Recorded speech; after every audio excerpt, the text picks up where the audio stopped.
কি নিয়ে কবিতা শুনবি বল?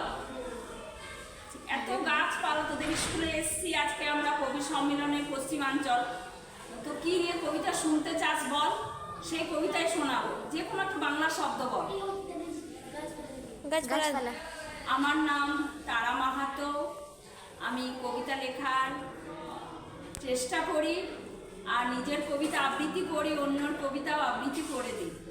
কবিতার নাম রাখলো বাচ্চারা, এখানে স্টুডেন্টরা, এই স্কুলের গাছপালা।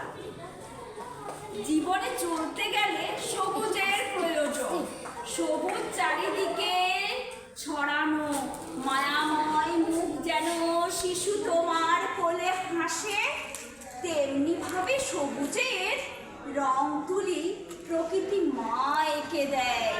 আকাশে বাতাসে চারিদিকে সবুজের সংলাপ, এমনি তো প্রকৃতি চায় সবুজে সবুজে ভরা, যে সবুজের ভেতর দিয়ে আমরা বেঁচে থাকার রসদ খুঁজে পাই। সবুজ তোমাকে চেয়েছিলেন অনেক দিন আগে, আজ হতে অনেক দিন আগে।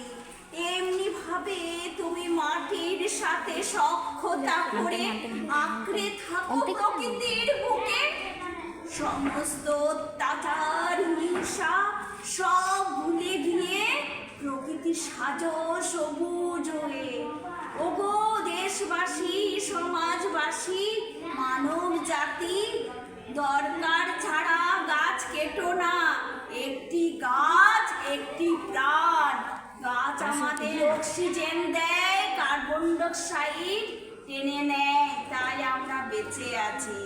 সমস্ত জীব ফুল গাছের কাছে চিরঋণী, সবুজ গাছ। তাই অনুরোধ করি উত্তরসূরির কাছে, গাছ লাগাও, প্রাণ বাঁচাও। নমস্কার।